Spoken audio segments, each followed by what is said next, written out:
Now he wants to be position. He wants to be part. He wants to be the referee, as one of my colleagues said, and player at the same time. Mr. Speaker, my colleague Honorable Jokate said, and player at the same time is not the speaker. Mr. Speaker, can a deputy speaker overturn the decision of a speaker? Can a lower court override the decision of a higher court? Well, let me now take him to Order 6, which he has quoted. Mr. Speaker, Order 6.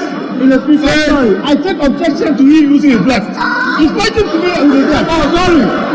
With a greater respect. He's starting his can't point to me with the left. Speaker, now I'm referring to him with my left.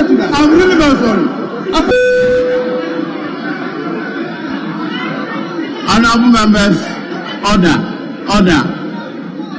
Honorable member for Kenta. What is your objection? I try to avoid any more interjections, but what is it that is tilting you? Mr. Speaker, we live in a country. Mr. Speaker, you shouldn't also be speaking. If he is a senior in this house, and that is what he wants to teach us. We live in a country. Mr. Speaker, you shouldn't also be speaking. Honorable Samuel George, and I'm handing you to your seat. Honorable member of Tamale North, can you resume your seat? Can you resume your seat, please?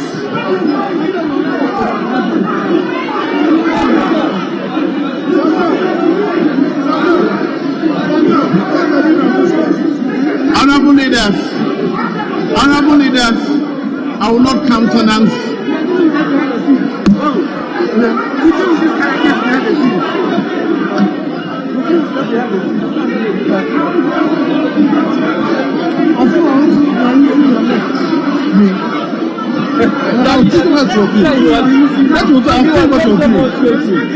Mr. Speaker, yes, let me hear that the Honorable Mutaka is my colleague and a very good friend. We worked together in the past. But today, Honorable Mutaka is continuously pointing at me with his left hand.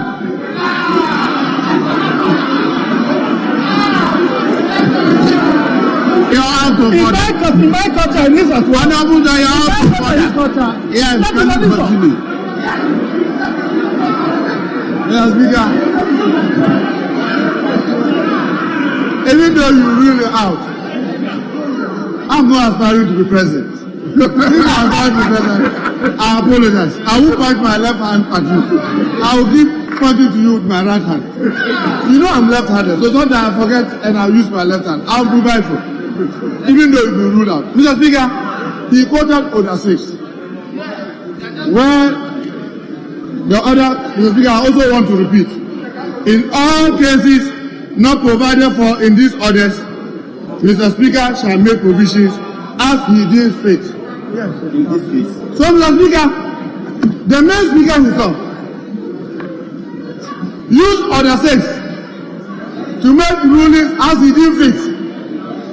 You said that he was wrong, and you came to do a kangaroo overturn yesterday, and you are now saying that the lower court that did the kangaroo overturning yesterday, he did not change his mind. What kind of inconsistency? Now, Mr. Speaker, with the greatest of respect,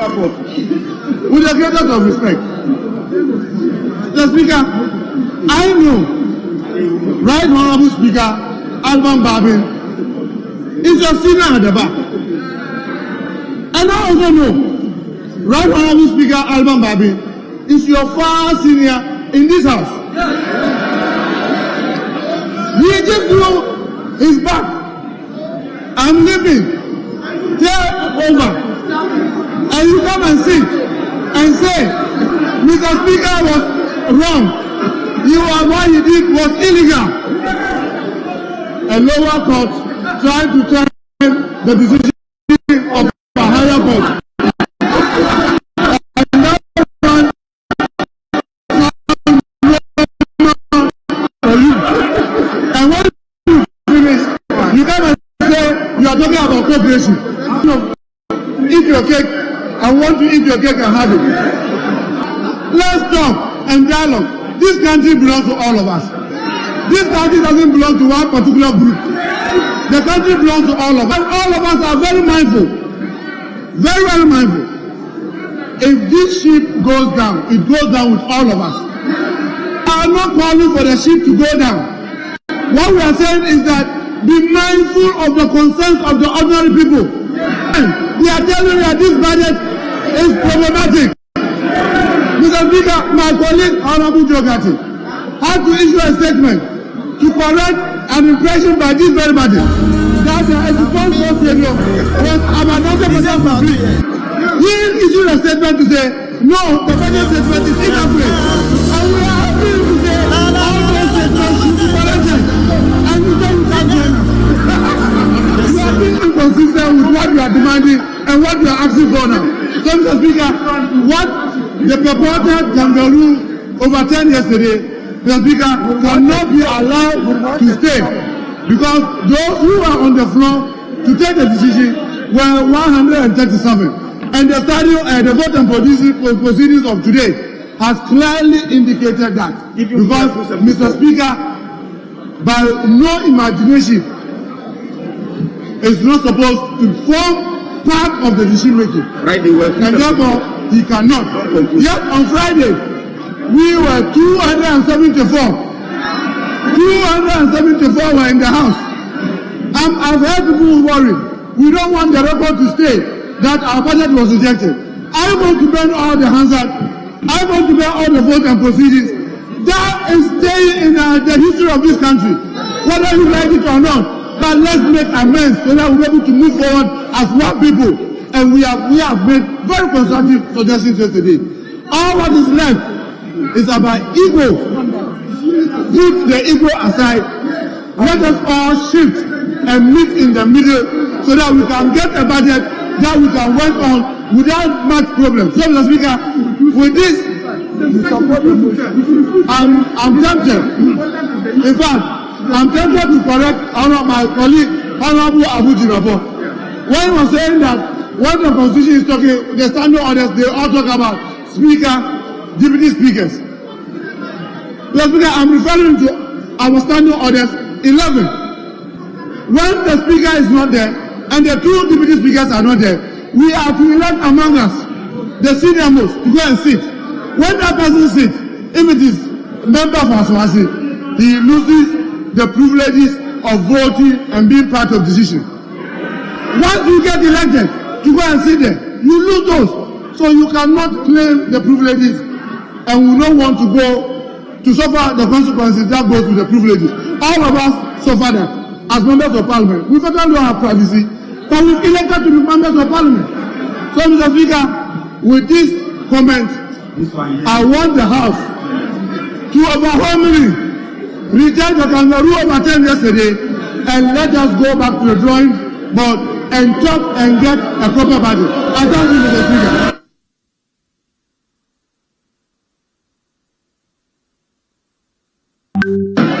Honorable Majority Leader.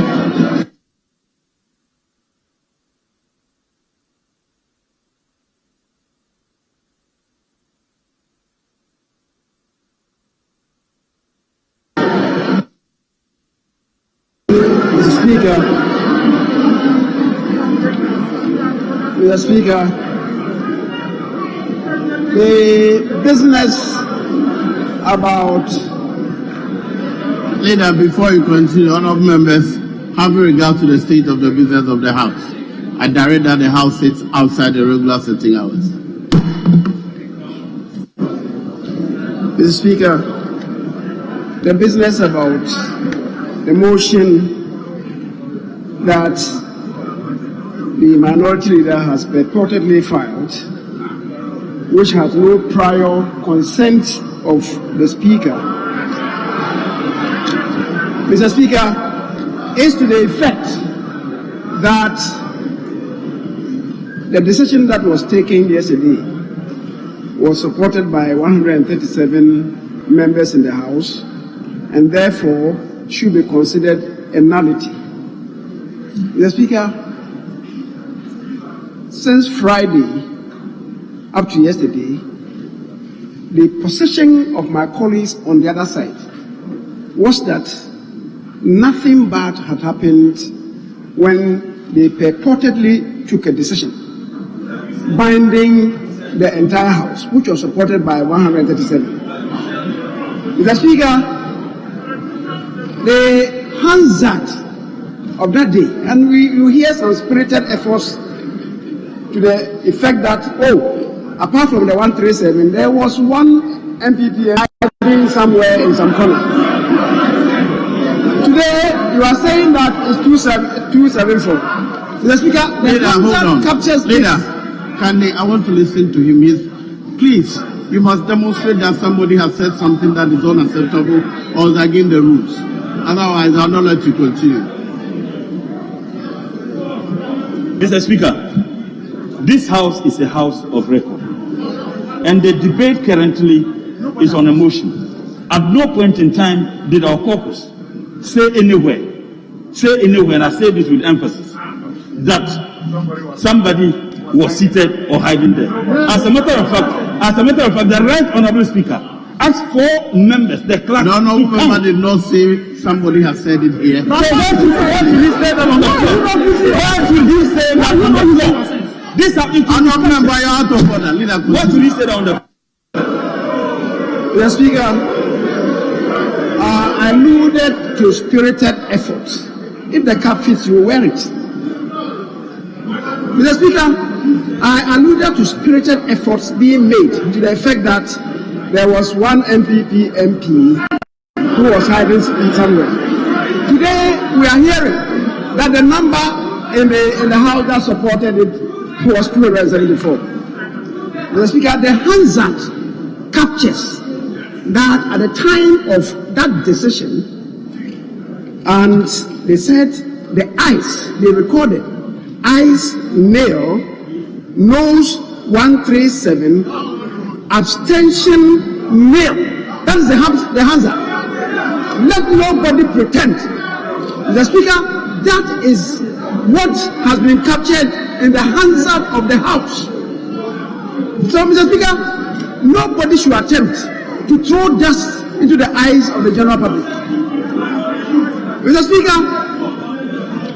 Speaker, and then I hear one of our respected colleagues saying that the Speaker cannot be counted as one of us, much less to participate in the voting. Mr. Speaker, the Electoral Commissioner who supervises our elections is not barred by any law from voting, even though he declares the election. Because that was the position of the Honorable Dominic Ayine. That was the position of Honorable Dominic Ayine. And that's why I'm responding to him. But Mr. Speaker, we are dealing with the standing orders. Mr. Speaker,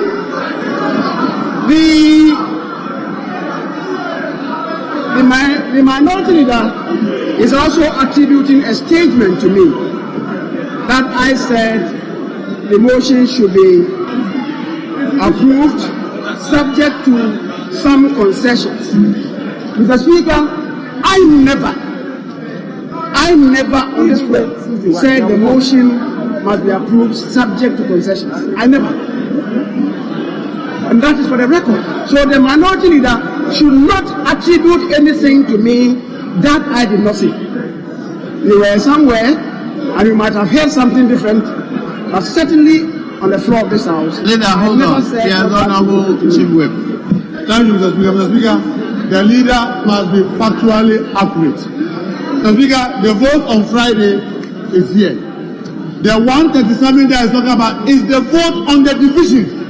It is not the vote on the budget. And there are two differences, and he knows between one vote and the other, anything can happen unless somebody call for a head count. And nobody did. But because you did for the division, that was why the one on division was done and recorded the 137. But the one on the budget, there was no any count to tell how many people were here. So, and you decided to run away from your own budget so that you will not be here to raise the issue of head count. Well, you know Mr. Speaker, I raised this very matter about the confusion how the minister captured proceedings. And if you listen to me, if you are in the chamber, you would have realized the point that he's making. I made the same point, that that portion is inappropriately captured. It's sad that we are not here, so we want to bring us back. And that is why you should have been here. But Mr. Speaker, I've heard arguments about what obtains in the Constitution. And let me make a distinction. Mr. Speaker, you don't need to be a lawyer to understand this. You need to have common sense. Mr. Speaker, the Constitution in the very article that people have been talking about, Article 104, talks about the Speaker. And Mr. Speaker, 104 provides that 104.2, that they are quoting, the Speaker shall have neither an original nor a casting vote.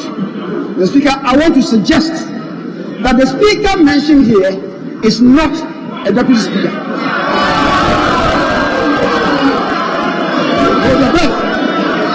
Mr. Speaker, Article 95 draws a distinction between a Speaker and a Deputy Speaker. Mr. Speaker, and 95 provides there shall be a Speaker of Parliament who shall be elected by members of Parliament from amongst persons who are members of Parliament who are qualified to be elected as members of Parliament. The Speaker shall vacate his post. The Speaker, when you come to 96, it deals with Deputy Speakers. There shall be 2 Deputy Speakers. Mr. Speaker, then 101 says, the Speaker shall preside, not a Speaker, the Speaker. Mr. Speaker, people should be well educated and informed before they make pronouncements. It is about the Speaker and not a Speaker. Mr. Speaker, so you come to 102, which provides that a quorum of Parliament, apart from the person presiding, shall be 1/3 of all members of Parliament. And then 104.2 goes on to provide that Speaker shall have neither an original nor casting vote. Mr. Speaker, I want to suggest to my colleagues that Speaker that's been mentioned is the Speaker elected under the Constitution in Article 95, not a Deputy Speaker. Don't confuse the two. Don't misread and misinterpret the Constitution. This, Mr. Speaker, is the fine line of distinction. Mr. Speaker, he is a Speaker, not the Speaker. Order, please. Order. A Deputy Speaker is a Speaker, not the Speaker. That's the distinction. That is the distinction. And I thought people clothing themselves with professorial clothing would understand this basic thing. Mr. Speaker, so if you think anywhere the Speaker is mentioned, it should have universal application to envelop the 2 Deputy Speakers. Then, Mr. Speaker, let's go to Article 95.5, which provides. 95.5 provides. Mr. Speaker, let me read. 95.5. The Speaker shall receive such salary and allowances, and on his retirement, such retiring awards as may be determined in accordance with Article 71 of this Constitution. So that should include the Deputy Speakers. That should include the Deputy Speakers. That refers to the Speaker. This, you can't even appreciate this. Mr. Speaker, so let's put that one aside. Because the two Deputy Speakers don't come under Article 95.5. It is about the Speaker. That's the distinction that you should appreciate. Mr. Speaker, now let me go on to the issues raised by my colleague, the minority leader. Because he referred to Order 48. Mr. Speaker, it's already been argued that Order 48 refers to the normal business of doing this, the normal conduct of business in the House. And I'm happy that the Honorable Muntaka, the Chief Whip for the Minority Leader, says that apart from the Constitution and the standing orders, we should be guided by practice. And the practice is where Right Honorable Doe Ajaho presiding made this distinction in this House, that the rule is that, and I quote him, and that is what was quoted by the Honorable Abu Jinako, and I quote him, December 22nd, 2015, he says, the rule is that where the Constitution has made a provision for regulation of business of the House, they take precedence over any other. Indeed, the standing orders of this House. And he says, there is a quorum to do business, that is 1/3 of the House, and there is another quorum for taking a decision from Doe. So he establishes that there are two sets of quorum. It's informative. If you are talking about practice in this House, refer to it. Why are you now wanting to depart from that? Mr. Speaker, so the Order 109, Order 109 that you are talking about, it provides, Mr. Speaker, Order 109, just to repeat, provides no question for decision in the House shall be proposed for determination unless there are present in the House not less than 1/2 of all the members of the House. Not less than 1/2 of all the members of the House. Mr. Speaker, the question then is,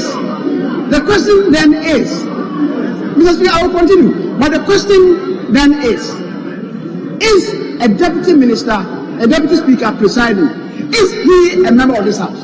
Does he worship? He doesn't. He is a member of the House. So thereby satisfies Order 109(1). Mr. Speaker, this is commonplace logic. I'll read on. Mr. Speaker, but when the minority leader was making his point, I sat and listened to him. Why don't you want to have patience? Honorable Leader, hold on, let me listen to you. Yes, Leader, can I listen to you? Mr. Speaker, kindly give me time, please, yes. Mr. Speaker, yes, he heard me, but let him be reminded that when I quoted Order 51, you rose and quoted 52. Mr. Speaker, let him complete the reading of 1091. Complete it for the record. And then, complete it for the record, Mr. Speaker. Then you say, Speaker, Mr. Speaker includes a member presiding at a sitting. Don't set aside our standing orders. We are grossly misleading this House. So let him complete standing order 1091. Don't read it halfway. Read it in full for our purposes. Thank you. Mr. Speaker, no value addition. Mr. Speaker, the point I'm making is that the Deputy Speaker who mounts the chair does not cease to be a member of this House. That's the point. That's point number one. Now, number two, 1092 says that the Speaker shall have neither an original nor a casting vote. Right? The Speaker, that is appreciated. That is commonplace. And that is why the Speaker did not participate in the voting. That's the distinction that we are failing to appreciate. It's the distinction that we are failing to appreciate. He didn't need to vote.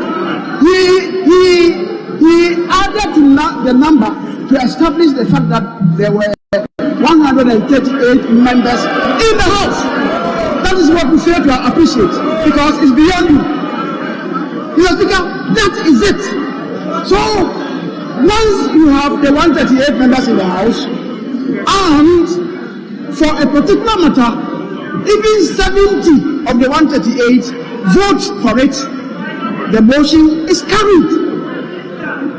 I can't appreciate why people can't even understand this. Because it's beyond you. It's beyond you. You can't even appreciate this. Mr. Speaker, so that is the purpose. So, Mr. Speaker, I respectfully want to submit that all this exercise is an exercise in futility. It's a prodigal waste of the time of this house. And Mr. Speaker, I invite you to make a ruling on this matter to save this house further embarrassment. Mr. Speaker, thank you very much.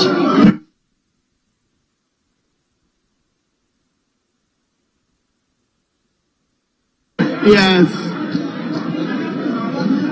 Yes, Honorable Samuel Gujato.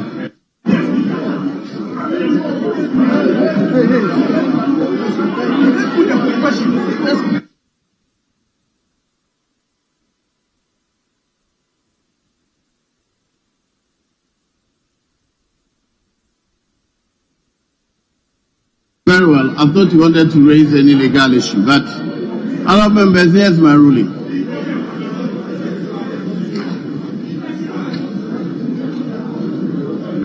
I have not heard anything here today which was not discussed yesterday. All the arguments that have been made were practically the arguments and the issues raised and discussed contained in my ruling yesterday. There are a few matters, though, which I wish to clarify. First, it must be clear that a deputy speaker is not a speaker. Indeed, Article 96(1)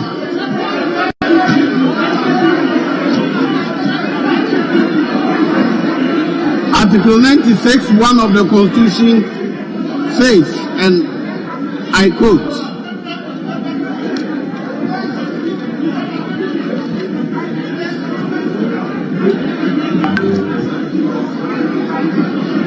there shall be 2 deputy speakers of parliament who shall be elected by members of parliament from among members of parliament.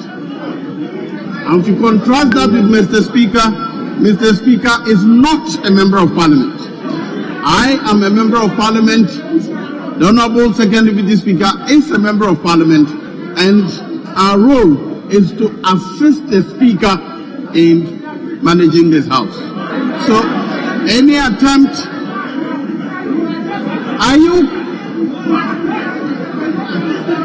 any attempt to read, I'm not a member, if you don't keep quiet, I will be forced to ask you to leave.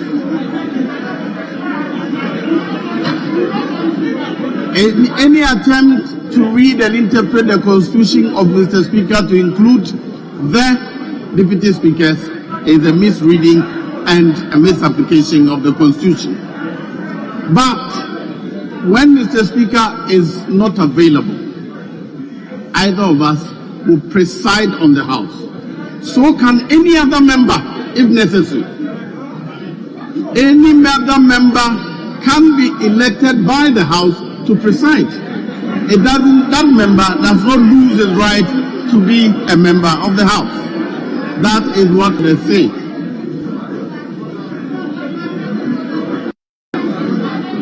Honourable members, when it comes to the question of voting, it is very clear. Anytime any of the deputy speakers or any other member elected to preside is in the chair, that member does not vote. That has never been in dispute. Anytime a member is presiding, either a deputy speaker or a member who by necessity is elected from among members to preside, that person does not vote. He's debating. We are debating. Who was that? Shut up! You should shut up, brother. Who was that? Can the messenger find that person and walk him out?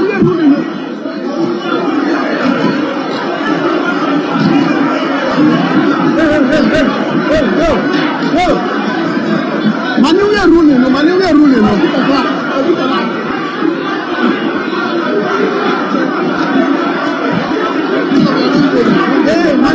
Hey, Farouk, please.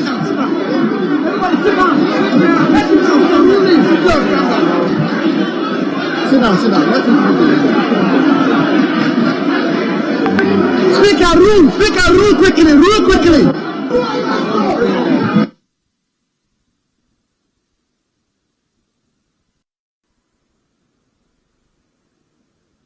members, I'll continue with the ruling.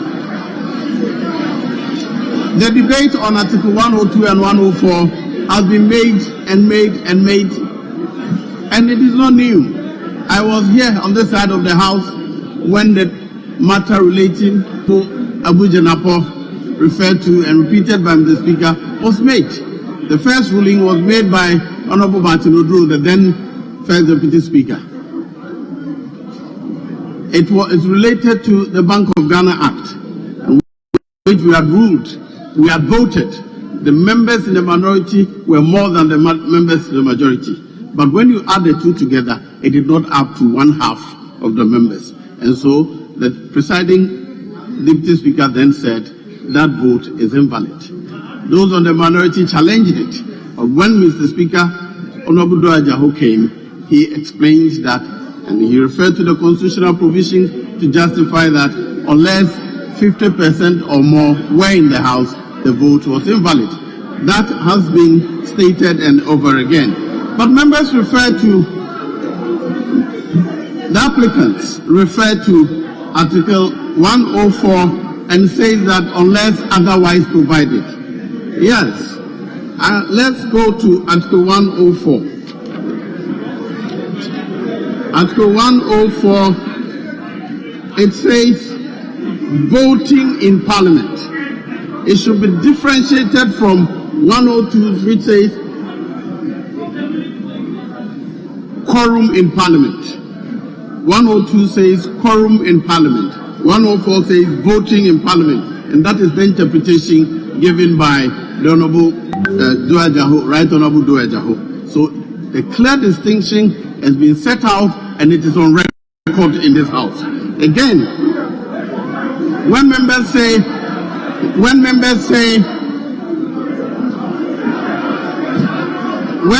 argue that except otherwise provided in the Constitution, it is clear that it is provided for in Article 2912, where it is required that a decision be made by 2/3 of members. It doesn't mean that we should go to the quorum for. So, honorable members, let me put on record that I am a member of Parliament. I was counted to make the quorum, and that was suspended in this House. But what are you doing? You don't rule on it. You have to take a decision. I did not vote. Therefore, the application, the request, the application is refused. That is before the House. No. How can you rule on the voting? You cannot rule on the voting before the House. How can you rule? So understand all this. Other members, sitting is suspended for 1 hour. You are not a speaker. You are not a speaker.